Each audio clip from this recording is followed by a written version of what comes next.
दुनिया के अंदर अकेले सनातन धर्म है जिसने दुनिया की हर जाति, हर मत, हर मजहब, हर संप्रदाय के लोगों को उसकी विपत्ति के समय शरण देकर के संरक्षण दिया है, उसे फलने फूलने का एक अवसर दिया है। लेकिन क्या दुनिया के अंदर ऐसे ही हिंदुओं के साथ भी हो रहा है क्या? ऐसे ही हो रहा है क्या? आज बांग्लादेश में क्या हो रहा है? पाकिस्तान में क्या हुआ था? इससे पहले अफगानिस्तान में क्या हुआ था? मैं पूछना चाहता हूं उन लोगों से, कौन ये लोग थे जिन्होंने देश के अंदर सनातन धर्म से जुड़े हुए उन मान बिंदुओं को नष्ट करने का काम किया था? और क्यों किया था? उसके पीछे की नियत क्या थी? उसके पीछे की नियति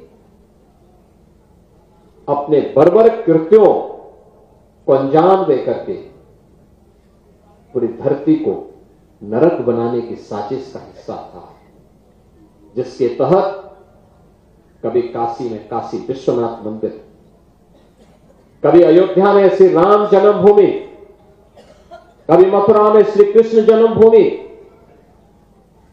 कभी संभल में कल के अवतार की हरिहर भूमि, कभी भोज में ज्ञान के विस्तात्री देवी मां सरस्वती के पावन मंदिर को नष्ट किया जाता है, तोड़ा जाता है, अपवित्र किया जाता है। इन मंदिरों को तोड़ने से कभी सोमनाथ का मंदिर अपवित्र किया जाता है। इन मंदिरों को तोड़ने से उनका कुल और वंश ही नष्ट हुआ होगा जिन्होंने इन मंदिरों को अपवित्र किया है। वे फैले फुले नहीं हुए होंगे, लेकिन उन्होंने दिखाया तो। और ये कारण है जब मैं आज पूछता हूं कि भाई जिन लोगों ने मंदिर तोड़े थे उनकी क्या स्थिति है वर्तमान में, तो लोग बताते हैं कि औरंगजेब के परिवार के लोग, उसके वर्तमान खानदान। मुझे कोई एक दिन बता रहा था जबकि कोलकाता के पास वो रिक्शा चलाते हैं, तो मुझे बताओ अगर उसने पुण्य किए होते, इन मंदिरों को तोड़ा नहीं होता तो रिक्शा चलाता क्या? ये दुर्गति को प्राप्त करता? ये उसकी दुर्गति है।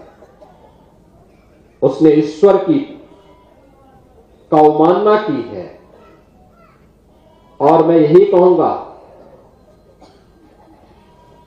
कि दुनिया के अंदर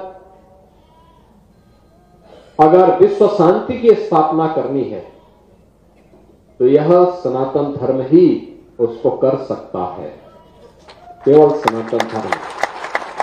और भारत के अंदर सनातन धर्म ही भारत का राष्ट्रीय धर्म है।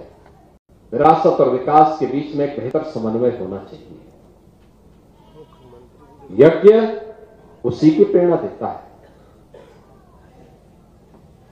यानी यज्ञों के पीछे का भाव ही यही है कि उसका एक पक्ष है सांसारिक उत्कर्ष का और दूसरा पक्ष है जीवन में सफलता के लिए मुक्ति प्राप्त हो। सांसारिक उत्कर्ष विरासत को बनाए रख करके भारत की परंपरा अपने इष्ट देवों से, भारत के पावन धर्मस्थलों से, मान बिंदुओं से, जो हमारे आदर्श हैं, हमारी प्रेरणा है, उनसे प्रेरित होकर के निरंतरता प्राप्त कर सके। और उन मूल्यों और आदर्शों को ध्यान में रख करके जब हम आगे बढ़ेंगे तभी भारत बना रहेगा। और ये हमारा सौभाग्य है कि आज प्रधानमंत्री मोदी जी के नेतृत्व में पूरा देश अपनी विरासत का कछोड़े बनाए रखते हुए विकास की एक नई बुलंदियों को छूता हुआ दिखाई दे रहा है। फिर से नया भारत एक विकसित भारत के रूप में आगे बढ़ रहा है। इस विकसित भारत के लिए हम सबको आगे मिलकर के काम करना होगा। और मैं बार बार इस बात को कहता हूं कि अगर विश्व मानवता को बचाना है तो उसका एक ही मार्ग है, वह है सनातन धर्म का सम्मान करो। सनातन धर्म सुरक्षित है तो दुनिया में सब कोई सुरक्षित है।